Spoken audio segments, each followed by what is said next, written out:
ఆంధ్రజ్యోతిలో చూసే ఒకటి స్కూల్ అంటారు కదా. ఎస్, ఇక్కడ చూస్తే వార్త కనిపిస్తున్నది.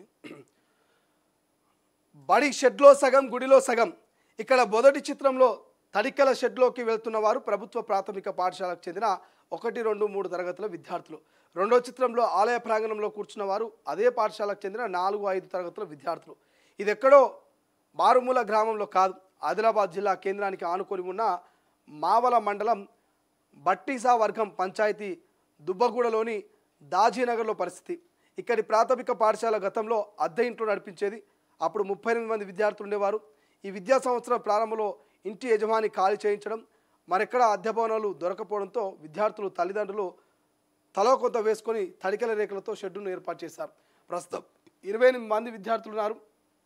షెడ్డులో అందరూ పట్టకపోవడంతో పక్కనే ఉన్న ఆలయ ప్రాంగణంలో 2 తరగతులు నిర్వహిస్తున్నారు. వర్షాలు పడితే బడికి సెలవు ఇస్తున్నారు.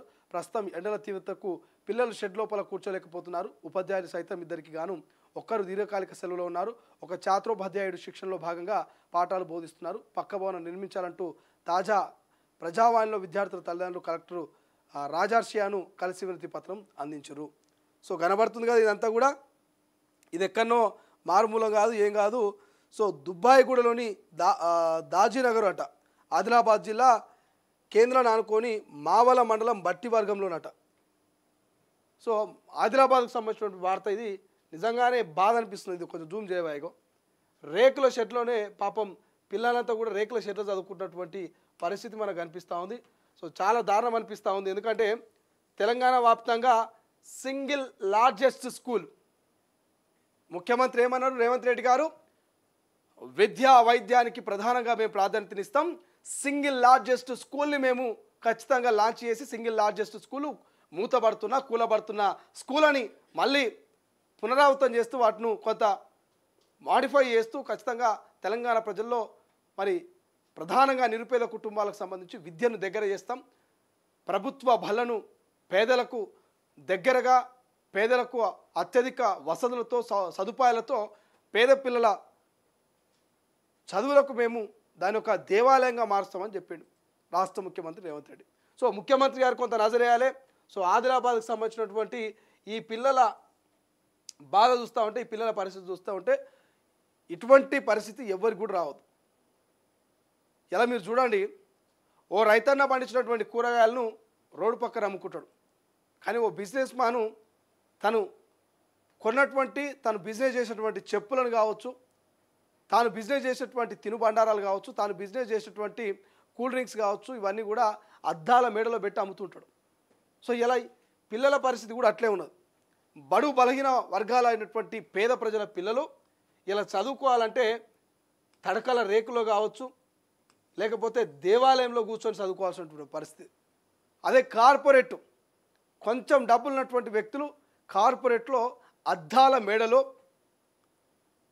అనుకున్నట్టుగా వాళ్ళకు వెసులుబాటు, ఎల్ఈడి స్క్రీన్లు, టీవీలు, ప్రొజెక్టర్లు, డిజిటల్ క్లాసులు, చార్ట్సు, స్లేటు, ఇట్లా చెప్పుకుంటూ పోతే 1కి 2 అవసరానికి మించిన ఖర్చుతోటి కార్పొరేట్ స్కూళ్ళల్లో అత్యద్భుతంగా చదువులు చెప్తామంటూ ఫీజులు వసూలు చేస్తున్నటువంటి వైన మనకు కనిపిస్తుంది. కానీ ఇవాళ ఈ పేద కుటుంబాలు లక్షల్లో ఫీజులు ఇవ్వలేవు, వేలల్లో స్కూల్ ఫీజులు, బస్ ఫీజులు కట్టలేవు, కనీసం 2 జతల బట్టలు కూడా కొనిచ్చి అలా కార్పొరేట్ స్కూల్కో లేకపోతే ప్రభుత్వ స్కూల్కో పంపించాలన్నటువంటి పరిస్థితి. సో ఈ ప్రజా సొమ్మును ప్రజలు కట్టే ట్యాక్స్తో నడుస్తున్నటువంటి ప్రభుత్వాలు ఈ సామాన్య ప్రజలకు కనీసం విద్యను కూడా అందించలేనటువంటి పరిస్థితి. సో ఇప్పటికైనా రాష్ట్ర ముఖ్యమంత్రి గారు ఈ ఆదిలాబాద్కి సంబంధించినటువంటి జిల్లా మంత్రో అక్కడ ఉన్నటువంటి స్థానిక ఎమ్మెల్యేలు స్పందించాలి. ఎందుకంటే ఈ రేకుల షెడ్లలో, ఇక్కడ ఉన్నటువంటి రేకుల షెడ్లలో ఇక్కడ దేవాలయంలో ఈ బడిని నడిపిస్తూ ఉంటే నిజంగా ఇది విద్యా వ్యవస్థ భారతదేశంలో ఇంకా ఎంత వెనుకబడి ఉంది.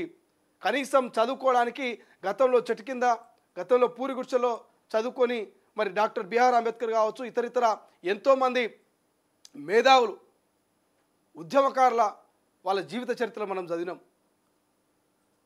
ఒక వీధి దీపం కింద చదువుకొని దేశానికి వెలుగునిపినటువంటి ఎంతోమంది ఉన్నారు. సో అటువంటిది అబ్దుల్ కలాం లాంటి వాళ్ళు కావచ్చు, డాక్టర్ బిఆర్ అంబేద్కర్ లాంటి వాళ్ళు కావచ్చు. సో ఇట్లా ఒక వీధి దీపాల కింద చదువుకున్నటువంటి ఎంతోమంది ఆణిముత్యాలు దేశానికి ఇవాళ ఒక రోడ్డు మాటలు ఎక్కున్నటువంటి పరిస్థితి వాళ్ళ జీవిత చరిత్రలు మనం చదువుతున్నాం. సో అటువంటి ఈ పేద కుటుంబాల్లో కూడా చాలామంది పిల్లలు ఎంతోమంది రేపటి భవిష్యత్తు తరాలకు వీళ్ళు వెలుగునిచ్చేటువంటి వాళ్ళు కాబట్టి సో ఈ పిల్లల విషయంలో మాత్రం రాష్ట్ర ప్రభుత్వం జాగ్రత్త తీసుకోవాలి. ఖచ్చితంగా ఒక నిర్ణయానికి రావాలి.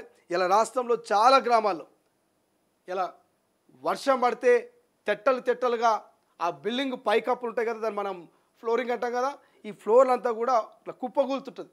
ఓసారి పిల్లల నెత్తుల మీద పడేటువంటి సందర్భాలు ఉన్నాయి. ఉపాధ్యాయుల తల మీద పడితే మన హెల్మెట్లు ధరించినటువంటి సందర్భాలు ఉన్నాయి. ఇంకా కూడా శిథిలావస్థలో ఉన్నటువంటి ప్రభుత్వ స్కూళ్ళు ఉన్నాయి. మౌలిక వసతులు లేక కనీసం టాయిలెట్కి పోవాలన్నా, కనీసం బాత్రూమ్కి పోవాలన్నా కూడా అక్కడ ఉన్నటువంటి మహిళా టీచర్లు, అక్కడ ఉన్నటువంటి కొంతమంది పిల్లలు ఇబ్బందులు పడుతున్నటువంటి మారుమూల గ్రామాల ఉన్నటువంటి ప్రాథమిక పాఠశాలలు ఉన్నాయి. సో అవన్నీ కూడా రేవంత్ సర్కార్ పునరుద్ధరించాలి. వాటన్నిటిని కూడా కొంత మౌలిక సదుపాయాలు కల్పించాలి. అన్ని చోట్ల ఉన్నాయనట్లే కొన్ని చోట్ల మాత్రం ఇటువంటి సంఘటనలు ఉన్నాయి. సో అందులో ఇది మరీ దారుణం. సో కనీసం నిలువ నీడలేక ఊరోళ్ళంతా పిల్లల భవిష్యత్తు కోసం 28 మంది పిల్లలు ఉన్నారట. 28 మంది పిల్లల భవిష్యత్తు ఆగం చేస్తున్నది ఇలా విద్యా వ్యవస్థ. ఆ 28 మందిలో ఓ కలెక్టర్ కావచ్చు, ఓ ఐఏఎస్ కావచ్చు, ఐపీఎస్ కావచ్చు, ఓ ప్రధాని కావచ్చు, లేకపోతే ఓ ముఖ్యమంత్రి కావచ్చు. సో వాళ్ళ భవిష్యత్తును అయితే ఇవాళ నాశనం చేసినట్టు కదా. సో వాళ్ళకు విద్యను అందించే బాధ్యత రాష్ట్ర ప్రభుత్వం మీద ఉంది, ముఖ్యమంత్రి మీద ఉన్నది. ఎందుకంటే విద్యాశాఖ ఆయన దగ్గరనే ఉంది కాబట్టి ఖచ్చితంగా దీని మీద రాష్ట్ర ప్రభుత్వం యాక్షన్ తీసుకోవాలి.